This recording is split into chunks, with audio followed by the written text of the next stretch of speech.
to clean.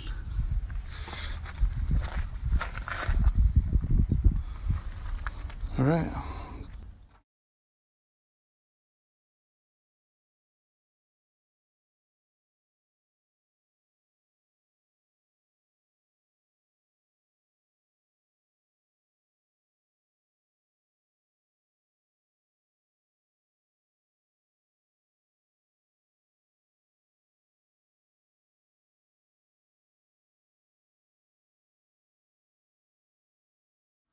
Okay, cleaning and removing the tires.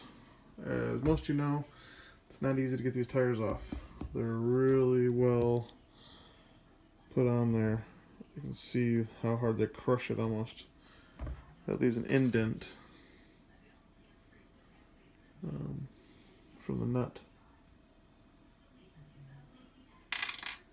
So I just used a blow dryer and heated up the axle for 20 seconds and was able to pull them off, but I used all my strength beforehand and could not.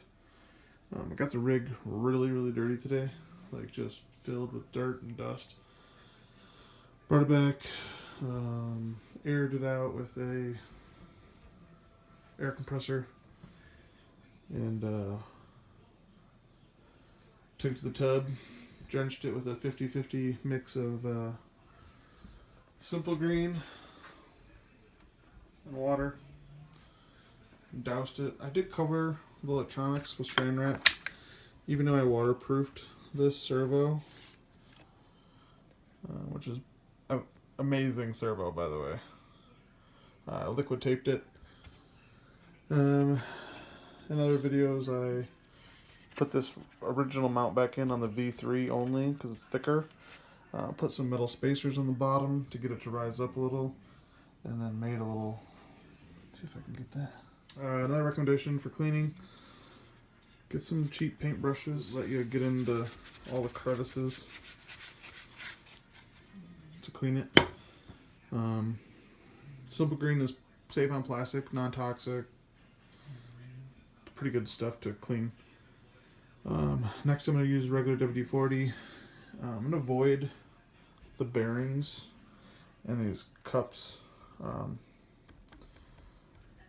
But yeah, heat up those axle hubs here, and you'll be able to slip those tires off for the areas that I don't want to attract dust.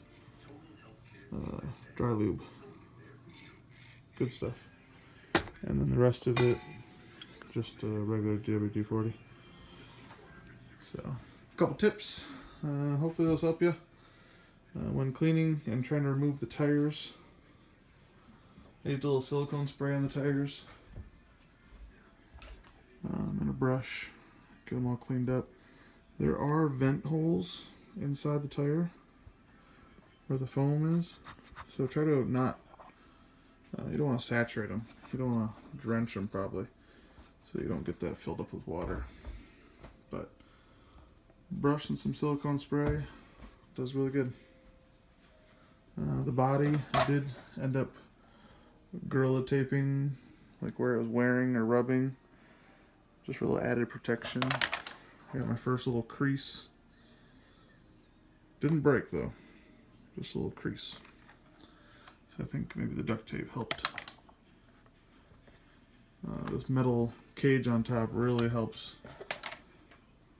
save. A lot of people remove these. I just think it just helps keep everything off the shock towers. So I don't plan on doing that. I ordered a voltage Hobbies servo mount in aluminum, so that's coming. I also ordered a new bumper from T-Bone Racing. Instead of just covering the front, it wraps all the way down. It's the new V3 style, so I'll show you guys when I get it. I also got the rear bumper.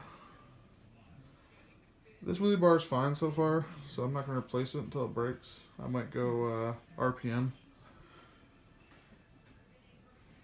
But I got the rear bumper coming.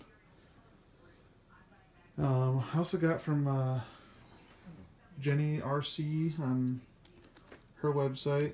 They have the entire turning mechanism, which includes the servo saver, these turnbuckles, everything basically, all the way to the red here that attaches to the hub, for like $15.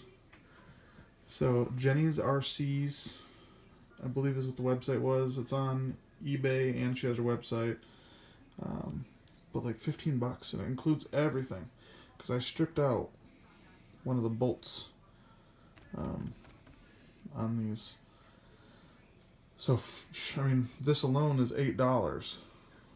So instead of replacing that, I got the whole assembly. The only thing I got to transfer over is these higher mud flaps. Because it actually, I ordered the Talon version of it. So I'll give you an update when I get that all installed. Next, I do want to do the chassis braces. Right now I've got the plastic ones. And I'm also thinking about going with the orange shocks. Maybe something a little beefier, changing the oil. Right now this thing's all stock except for the servo, which burned out on me, I think, day 4. So yeah, a lot of sticks and twigs and stuff. I wouldn't call them sticks, I guess, but clippings, lawn stuff gets jammed in there. I'm thinking about doing the screen over it. And I really do want to get a fan for the motor. I'm only running a 4S, the Gen Ace 50C 100C max burst with that. Stock pinion. I've changed the punch settings, of course, a few times. Modified the servo saver to tighten it. I got that thing almost all the way up. Definitely saved it today. The servo saver took a bounce and did what it's supposed to do. So even really tight, it works. So don't be afraid to crank that thing down. Alright. Didn't want to make a super long video. If you have any questions or comments, don't hesitate. Hey guys, if you enjoyed the video today, if you would, go ahead and give it a thumbs up. And until next time, thanks.